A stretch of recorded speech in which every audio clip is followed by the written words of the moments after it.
Night 10 மணிக்கு மேல டாஸ்மாக் முன்னாடி கூட்டமா கூடின பெண்கள் மொத்த கடையையும் காலி பண்ணியிருக்காங்க.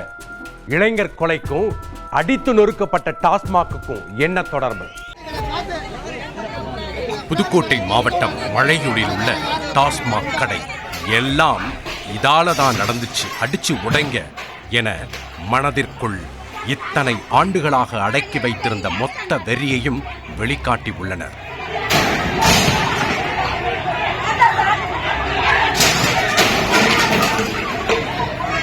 பாறாங்கற்கள், உருட்டுக்கட்டைகள் என கையில் கிடைத்த அனைத்து ஆயுதங்களையும் எடுத்து டாஸ்மாக் ஷட்டரை உடைக்க முயன்றுள்ளனர். ஊருக்குள்ளே இனி ஒரு உசுறு கூட இந்த கடையால போகக்கூடாதுன்னு நினைத்த பெண்கள் டாஸ்மாகை சுற்றி தகரத்தால் போடப்பட்டிருந்த காம்பவுண்டை தகர்த்தெறிந்துள்ளனர்.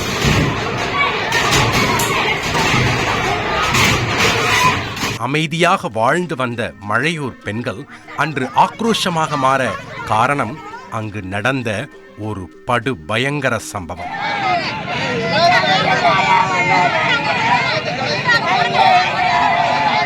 டாஸ்மாக் கடை முன்பு வாலிபர் ஒருவர் கொடூரமான முறையில் வெட்டி கொல்லப்பட்டிருக்கிறார்.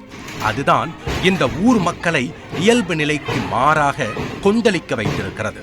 டாஸ்மாக்கை சூறையாடிய பெண்கள் கொலையாளிகளை உடனடியாக கைது செய்ய வலியுறுத்தி சாலை மறியலிலும் ஈடுபட்டுள்ளனர்.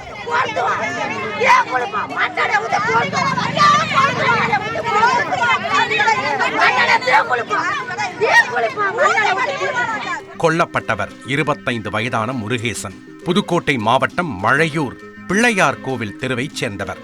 இவருக்கு இன்னும் திருமணமாகவில்லை. கூலி வேலை பார்த்து வந்திருக்கிறார். சம்பவத்தன்று வழக்கம் போல வேலைக்கு சென்றுவிட்டு அங்கிருந்த டாஸ்மாக் வழியாக இருசக்கர வாகனத்தில் வீடு திரும்பியிருக்கிறார் முருகேசன். அப்போது டாஸ்மாக் கடை முன்பு முருகேசனை சுத்து போட்ட ஒரு மர்ம கும்பல் அவரை சரமாரியாக வெட்டி கொலை செய்துவிட்டு தப்பிச் சென்றிருக்கிறது. இந்த செய்தி ஊருக்குள் காட்டுத்தீயாய் பரவ கொதித்தெழுந்த பெண்கள் கொலையாளிகளின் ஃபேவரட் ஸ்பாட்டான டாஸ்மாக் கடையை அடித்து துவம்சம் செய்துள்ளனர்.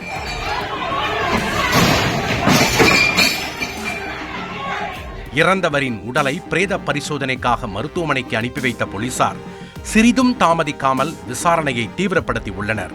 அதில் அதே பகுதியைச் சேர்ந்த ஐயப்பன் என்பவருடைய பெயர் அடிபட்டிருக்கிறது.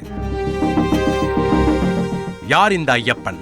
முருகேசனுக்கும் அவருக்கும் என்ன உறவு என போலீசார் விசாரணையை துரிதப்படுத்திய போதுதான் 1.5 வருடத்திற்கு முன்பு இருந்த ஒரு காதல் கதை வெளிச்சத்திற்கு வந்திருக்கிறது.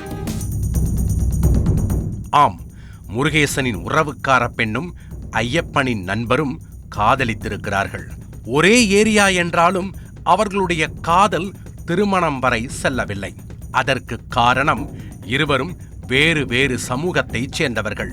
இதனால் முருகேசன் தரப்பினருக்கும் ஐயப்பன் தரப்பினருக்கும் கடந்த 1.5 வருடமாகவே அவ்வப்போது சிறு சிறு மோதல் நடந்து வந்திருக்கிறது. இந்நிலையில் சில நாட்களுக்கு முன் ஊர் பெரியவர்கள் இரு தரப்பினரையும் சமாதானப்படுத்தி சமரசம் பேசியதாக தெரிகிறது. பஞ்சாயத்தில் முருகேசன் ஐயப்பனையும் அவருடைய நண்பர்களையும் பகைத்து கொண்டதாகவும் சொல்லப்படுகிறது. இதனால் முருகேசன் மீது ஐயப்பனுக்கு கொலை வெறி உண்டாகி இருக்கிறது. முருகேசனை தீர்த்து கட்ட வேண்டும் என திட்டம் போட்டுள்ளனர். சம்பவத்தன்று மழையூர் டாஸ்மாக்கில் மது அருந்திய ஐயப்பன் அண்ட் கோ முருகேசனுக்கு கடை வாசலிலேயே சுற்று போட்டுள்ளனர். அவரை சரமாரியாக வெட்டி கொன்ற ஐயப்பனும் அவரது கூட்டாளிகளும் அங்கிருந்து தப்பிச் சென்றிருக்கிறார்கள். சம்பவம் தொடர்பாக வழக்கு பதிவு செய்த போலீசார் ஐயப்பனை கைது செய்து விசாரணை நடத்தி வருகின்றனர். மேலும் கொலை செய்து தப்பிச் சென்ற ஐயப்பனின் கூட்டாளிகளையும் வலைவீசி தேடி வருகிறார்கள்.